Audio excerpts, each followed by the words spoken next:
పల్నాడు జిల్లా కోనూరు లంక వద్ద జరిగిన పడవ ప్రమాద బాధితులకు కలెక్టర్ కృతికా శుక్లా ఎమ్మెల్యే ప్రవీణ్ పరామర్శించారు.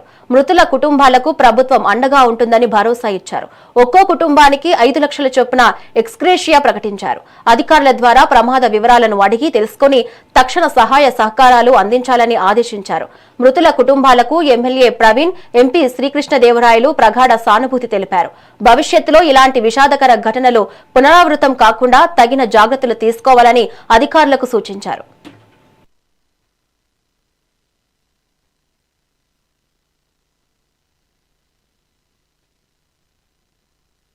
ఏ తల్లిదండ్రులు కూడా ఇటువంటి పరిస్థితి రాకూడదు. కళ్ళ ముందు పిల్లలు చనిపోవటం అనేది చాలా బాధాకరమైన విషయం.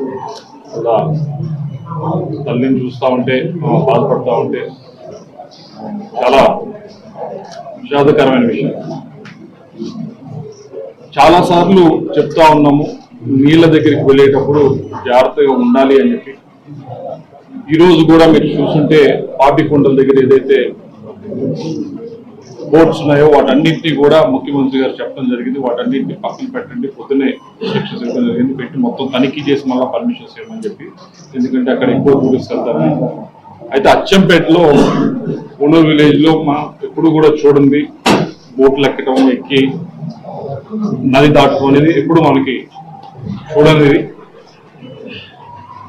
దాంతో ఈ తప్పు ఏదైతే ఉందో ఆ బోటు తీసుకుని వెళ్ళటం, ఏరు దాటించడానికి ప్రయత్నించడం, పిల్లలు ఒకసారిగా లెగవటం, బోట్లోంచి వచ్చింది కదా అని చెప్పి దాంతో ఈ దుర్ఘటన జరిగింది. దానికి ముఖ్యమంత్రి గారు వెంటనే అందరికీ చెప్పడం జరిగింది, వెళ్ళండి, తల్లిదండ్రులు కలవండి, కలిసి మనము ప్రభుత్వం వైపు నుంచి చేయగలిగిన సాయం మనం చేస్తాము. ఓకే, 5 లక్షల రూపాయలు ముందుగా ఇవ్వండి. అందరికీ నమస్కారం. ఈరోజు కోనూరు విలేజ్ అచ్చంపేట మండల్లో చాలా అన్ఫార్చునేట్ ఇన్సిడెంట్ జరిగింది. మధ్యాహ్నం 2 గంటకి ఒకే ఫ్యామిలీ సంబంధించి 9 మంది ఫిషర్మెన్ బోట్లో కోనేరు లంక చూడడానికి బయలుదేరారు. అక్కడ కోనేరు లంక దగ్గరకి వచ్చినప్పుడు, దిగిపోతున్నప్పుడు పిల్లలు ముఖ్యంగా 4 ఎవరు ఉన్నారు, వాళ్ళు ఒకేసారి లేచిపోయిన వల్ల ఆ పడవ మునిగిపోయింది. సో 9 మందిలో 4 చనిపోయారు. 4లో 3 పిల్లలు 8 years, 10 years, 14 years, ఒకరు 25 years అబ్బాయి. సో వాళ్ళ బాడీస్ రికవర్ చేసి ఏరియా హాస్పిటల్ సత్తెనపల్లికి తీసుకురావడం జరిగింది. గౌరవనీయులు సీఎం గారు కూడా చాలా డీటెయిల్గా రివ్యూ చేశారు. ఎందుకు జరిగింది, ఇలా జరగకుండా చూసుకోవడానికి ఒక కమిటీ కూడా ఫామ్ చేశారు.